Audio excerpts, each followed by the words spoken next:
I'll fix that slideshow in just a moment because there's a special slideshow for our presentation. I want to introduce you to a friend of Hani and ours, Malka Rodal, who is not here because she's a friend. She's here because of the great work that she does. I know from different clients of hers that how great it was to have her help them with organizing their homes or different things that they asked for her services for. So if you have not met Malka, her company is called the Organized Fairy. I think that's the Arizona way of saying fairy. I don't know if others, but we're honored. She's going to share a great presentation during COVID. Actually, for some of you who might have joined on some of the Zoom, she gave a great presentation on legacy boxes. Today, you might get a little bit about that, but today is going to focus as well on organizing, decluttering, and everything else she wants to talk about and let us know how that also helps our own lives. So I'm going to share a little bit about Malka. Malka is from Canada. If you didn't read the bio in the email, she's from a large family. This is something that she's passionate about, how it helps not just in your own cabinets or closets, but how being organized truly affects the way we live day to day. So I'm going to introduce Malka Rodal and give her the mic. Thank you.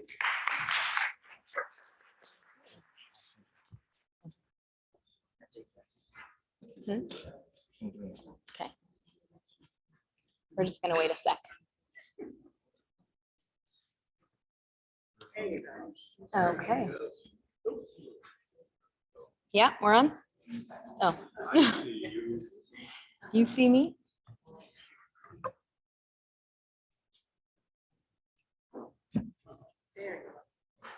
Okay. Thank you so much for having me. I'm Malka Rodal, like Rabbi Levy said, and I am living here for, I think this is going to be my 10th year. It's pretty amazing to be living here for so long already. I am the Organized Fairy. I'm a professional organizer, and I live here with my husband and 5 children. And I am so passionate about sharing, about teaching and organizing my clients' homes when they feel so frustrated with the space they live in. So if you're not familiar with what an organizer does, in short, people hire me to come into their home when they're just feeling that angst and frustration. And I come in and I want to give them that feeling of calm and peace, because that's really what our homes should be, right? Just feeling calm and at ease every time we walk in our home.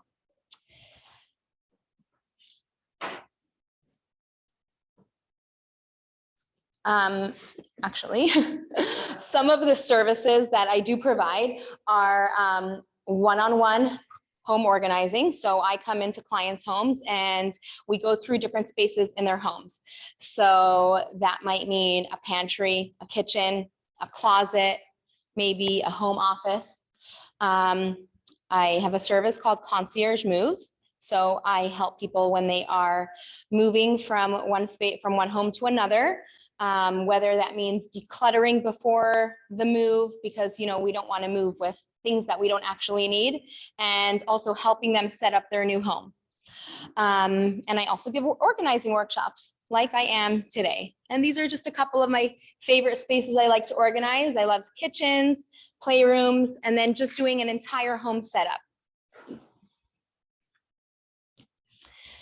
So what does it feel like to have an organized home? These are just a couple of, I guess, things that my clients have shared after organizing their space.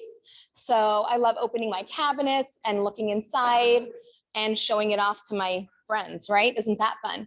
I enjoy cooking in my kitchen again, right? When our kitchen can get so overwhelming, it's probably not set up well. So being able, we spend a lot of time in our kitchen preparing food every single day.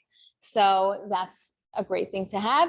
And I can't thank you enough for helping me organize my playroom. The kids are loving it, and I get such a huge smile on my face every time I walk by.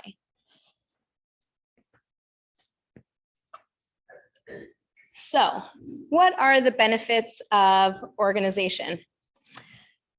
It saves time. That's a big one. Why? because when you can find everything you need at a moment's notice, you don't have to go around searching for things. How many times can you, when you're ready to leave the house and you just can't find where you put your keys down, and it just happens over and over and over again, right? I'm hearing some, maybe that has happened to one of us. So it's really important to make sure everything has a place. And when everything has a place, we know exactly where to find it.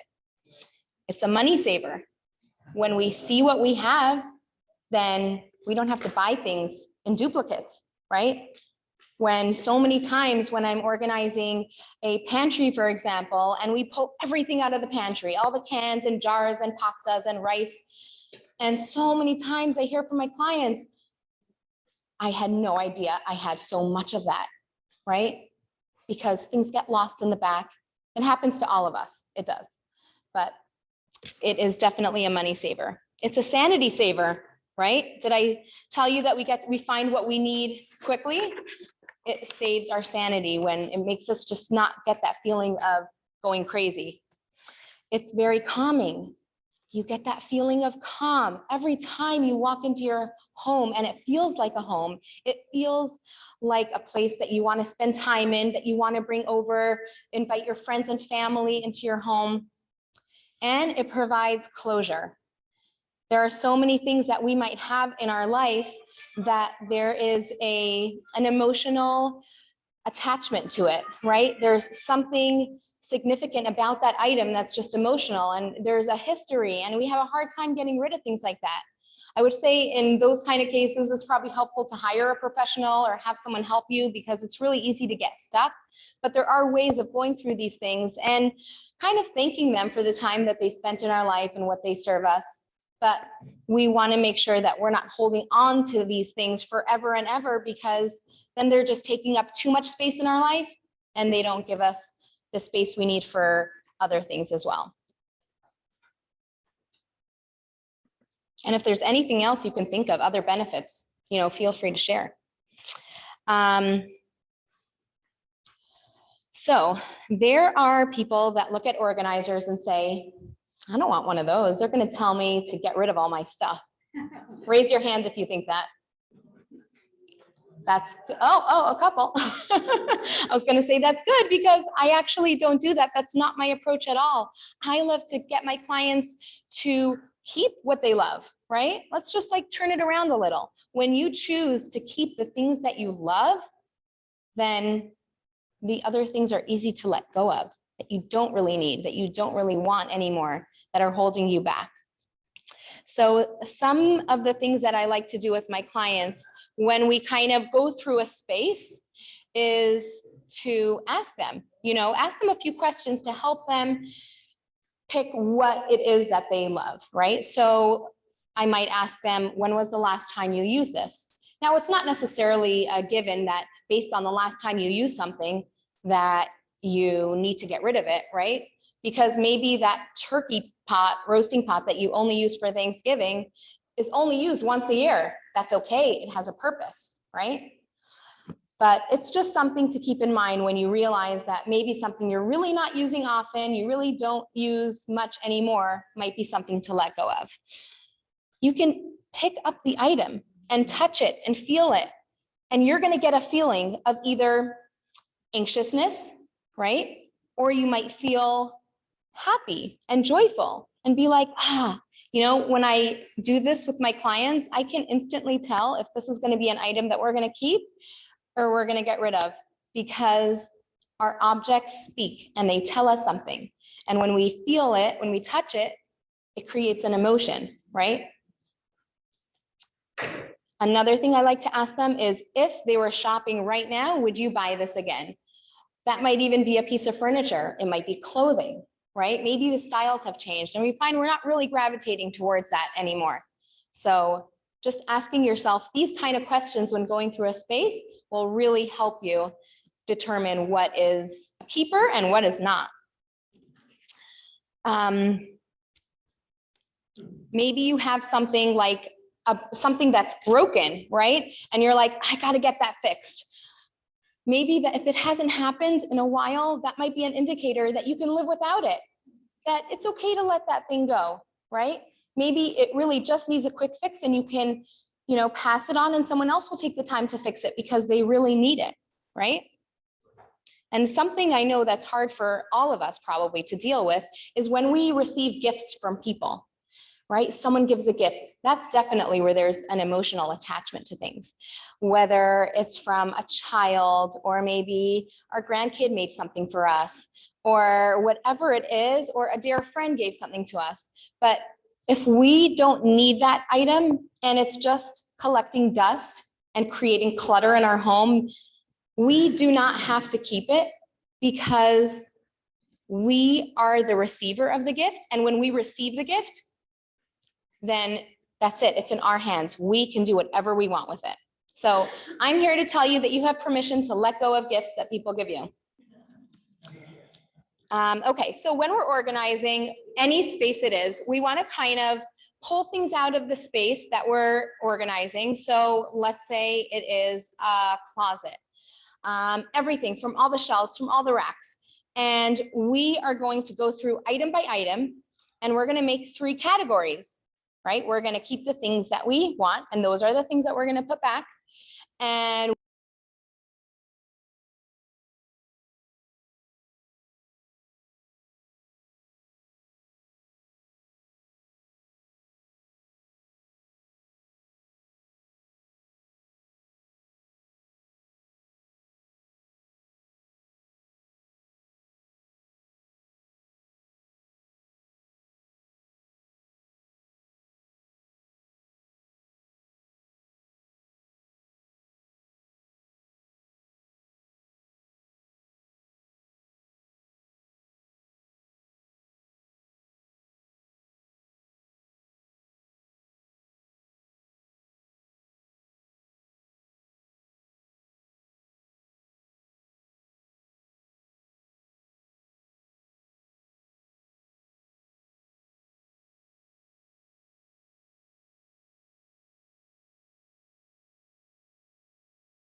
but something she did, because she also had to downsize and she also had to go through things. And we would always send her pictures. This is like before there were digital frames. We all sent her children and grandchildren.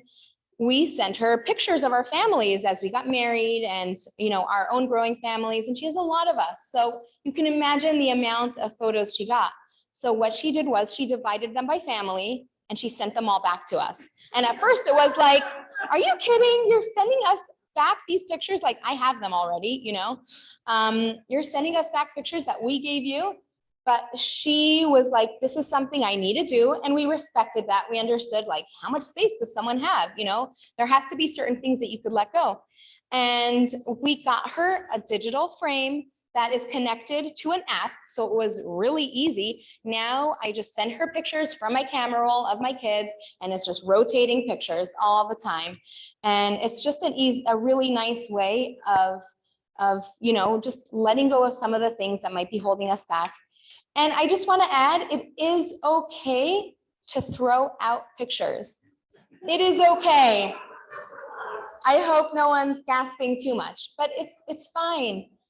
We don't have to throw out all the pictures, but like maybe doubles, maybe that's a good place to start, right? I grew up with, we printed pictures and we printed doubles.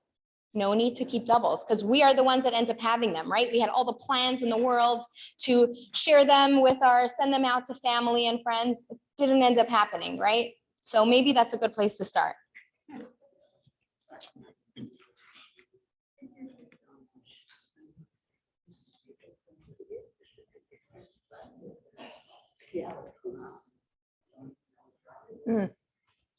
Levy, it's not going. No, it's okay. Oh, wait, maybe I went too far. Okay. So let me ask you something. If I were to ask you if your loved ones knew about your life story, would you tell me that they know things about your childhood, about maybe life before you had them? Maybe not.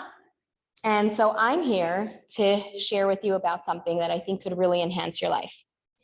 So I had this client, Karen, and Karen was downsizing from her family home into a condo. And so we were going through all of her memories and life's work and just everything that she had. There were birthday cards that she saved from birthdays that, you know, from her own birthdays. There were locks of baby hair. There was yearbooks. There were pictures. There was just so much. And so something we did was we created 5 categories of different points in her life.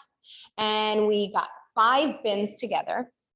And each bin was for a different stage in her life. There was before marriage. There was when she was a child. There was when her kids were growing up. And when she was in college. We had 5 different categories. And we started dividing things up and putting them in the different bin that it belonged in. And what happened was when we have a bin of a certain size, we can only keep a certain amount, right, that fits in that bin.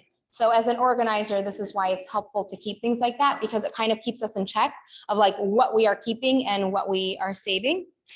And so we divided everything up into different categories. And she was able to move like that. And later on, when she moved, she got together with her granddaughter who helped her create 5 scrapbooks of these bins. Now, scrapbooks are not necessary, and they're not necessarily necessary. But to have a bin of your life, of your most prized possessions, of the things that are the most meaningful to you, so your kids and grandkids don't have to guess what is important to you, that is a gift. That is something special. And to take the time now to really go through that with them is really, really important. And so over here is a legacy box. It says Malka's legacy box, but in here there is nothing right now. But this is just a sample. I'll hold it up for anyone that might not see it. It's just a sample of a box where you can hold your special memories. And I actually recommend everyone should have something where they keep their special memories, whether they're younger or older. I have something for my younger kids too, that they have their own special box of things that they want to hold on to. They might be special right now, might not be special a little later, but that's really important. I am going to play a song that really brings out a very special message. This song is a story about a young man who went to go visit a sage. And he comes to this man and he sees his house is bare. There's no fancy furniture. There's no, closets filled with things. There's nothing. And so this young man asks him, "Where's all your stuff?" And he's like, where's your stuff? He says to the young man. And the young man replies and says, well, I'm just passing through this town, so I just have a suitcase with me. So the sage responds and he says, I'm also passing through. I'm just passing through this world. This world we live in is just a temporary place. We're so used to collecting things. So the kind of things that I'm collecting are not necessarily tangible, physical things, but they're things that I take with me into the world to come. And what are these treasures that, that I think that we are creating over here? It's the memories we made, it's the lives we live. And to be able to give that over to the people that are closest and dearest to us is really a gift to us and to them. So whenever you can. Cafe.com.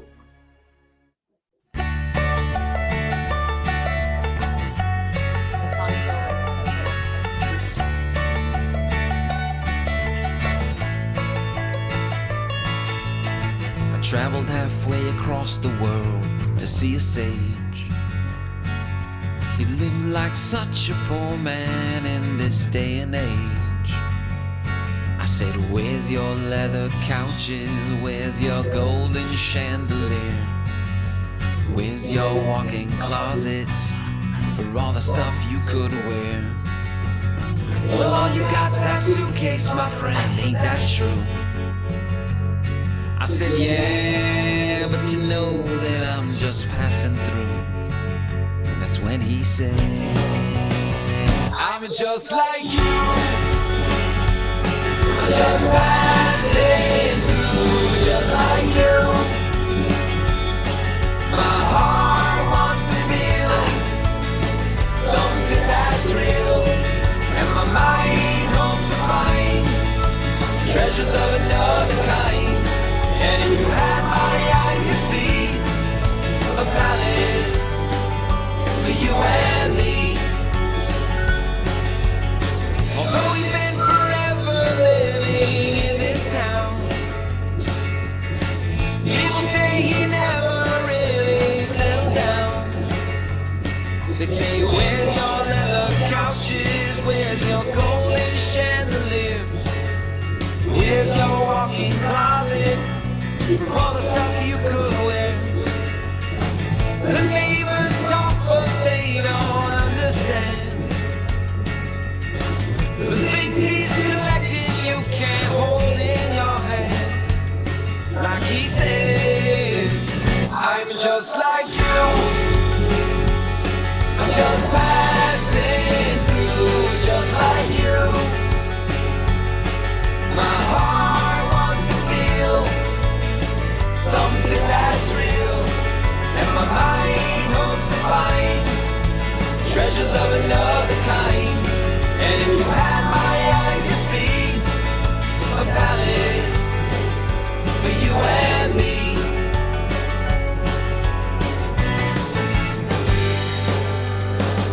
For you and me.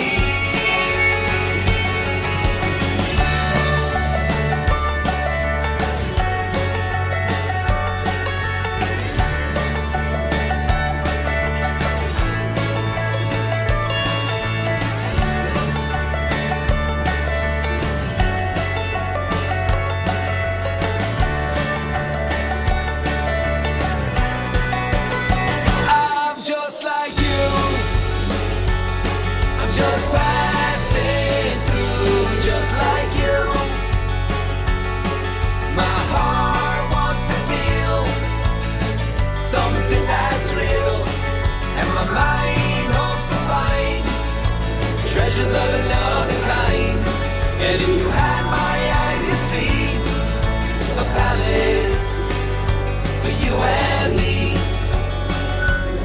And my heart wants to feel something that's real, and my mind hopes to find treasures of another kind. And if you had my eyes, you'd see a palace for you and me. A palace for you and me.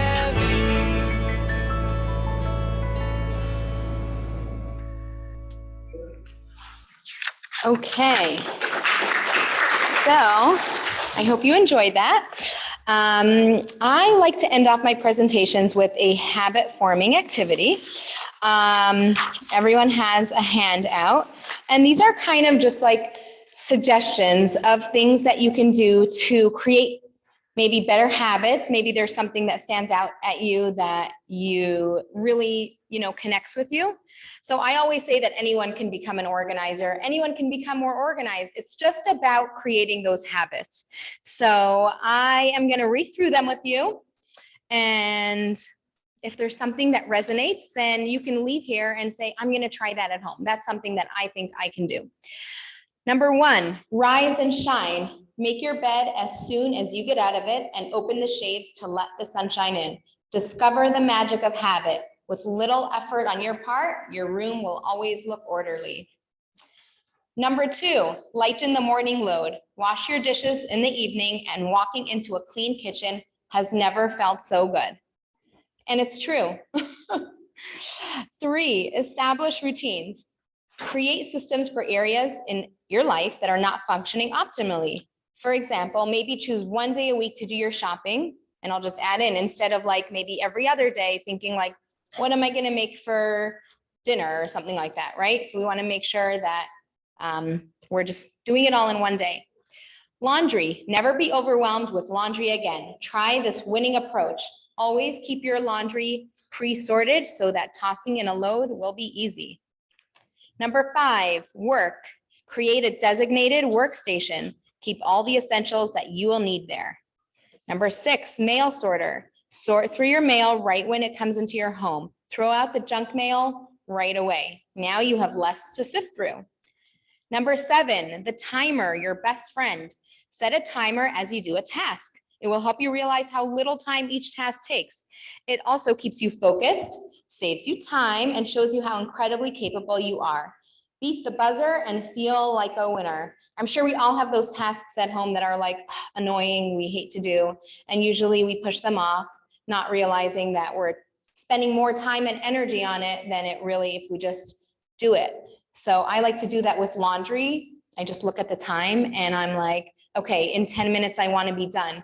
And sometimes I'm done in 10 minutes and sometimes we need like 2 more minutes. And I'm like, I'm just going to finish, Maintenance, don't put things down, put them away. So in any good organized system, we still need to upkeep it, right? Maintenance is key to keeping things organized long-term.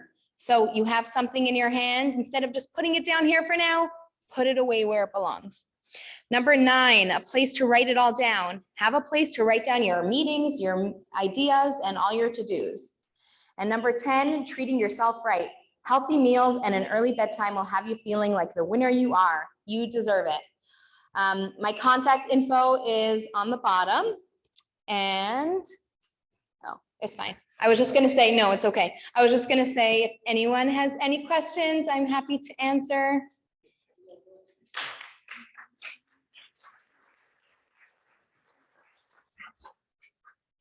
Any questions? Yes.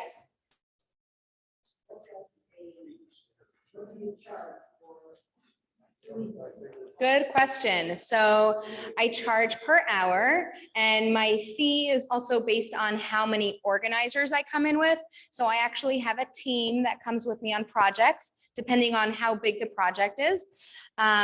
So my fee for 2 organizers is $170 per hour, and I work in a 5-hour minimum.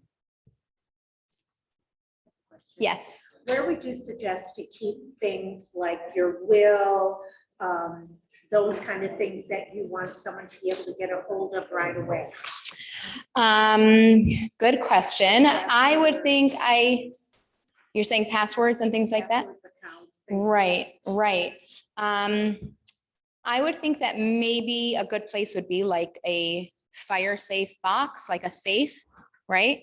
A safe where whoever is, the person that you would want that information to go to, they know where to find that, right? But wherever you would keep it, letting that person know where it is, I think is key. Any other questions? Okay, thank you for having me. Thank you again to Malka. And again, those sheets are yours to keep. I did hear once though, going back to passwords, that if you have a lawyer who's taking care of your estate, you include the paper with all of that. So that's someone who spoke here last year, shared that. But again, I do want to make sure you're aware of all the upcoming events. We appreciate that you are here today with us. And I look forward to seeing you at some other events. Thank you very much. And again, a Shana Tova.